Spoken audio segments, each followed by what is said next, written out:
The thumping electronic music, played by a DJ who was apparently the next Diplo, and the party chatter faded as Zoe walked closer to the railing and gazed out at the city. New York City was always prettiest at night, its blemishes disguised by the bright lights and flashing billboards.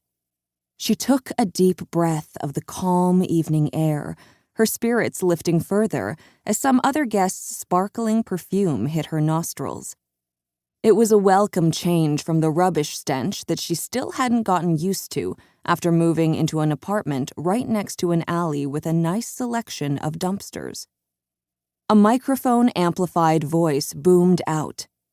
"Everyone, please join me at the front to welcome AIR's founder and CEO, Vladimir Trotsky." It wasn't clear to Zoe exactly where the front of the rooftop was, but somehow everyone else seemed to know. She followed them toward a patch of empty space right next to the refreshments table, but found herself squeezed toward the back, only just able to glimpse Vladimir Trotsky's beaming face over the crowd. A statuesque woman, probably a model, jostled past her, the pointy heel of her stiletto landing right on Zoe's right foot. "Ouch!" But her pained exclamation was drowned out by Vladimir Trotsky's voice. "Ladies and gentlemen," he began, a broad smile on his tanned face. "Thank you for joining me at the preview launch for AIR's second collection.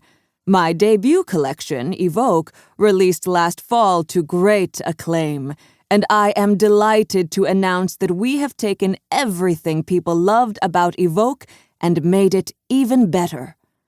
This collection, Birth, celebrates the greatest creator of all, Mother Nature.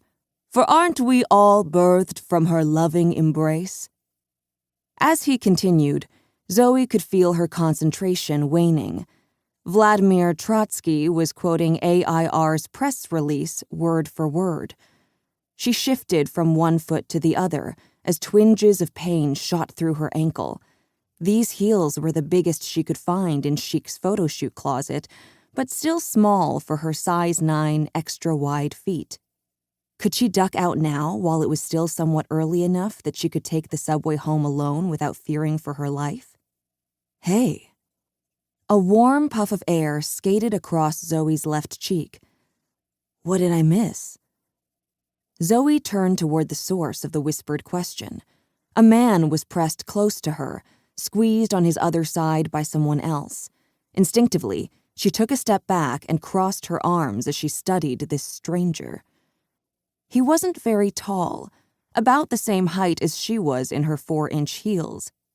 His stocky build, like that of a former gymnast or wrestler, was rather incongruous with his young-looking face, as though someone had transplanted a toddler's head onto a grown man's body clad in a tuxedo.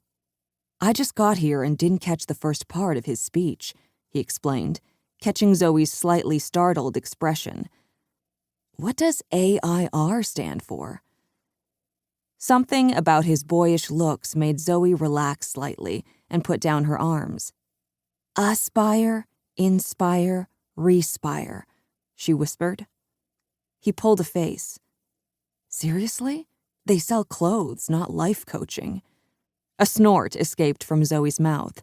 She winced apologetically as a blonde woman in front shot her a glare. "I think it's part of their whole 'we love the earth' story," Zoe said, dropping her voice even further. "AIR uses sustainable materials and production methods to reduce carbon emissions. It's all in the press kit." She couldn't resist adding, "Guess someone hasn't done their homework, huh?"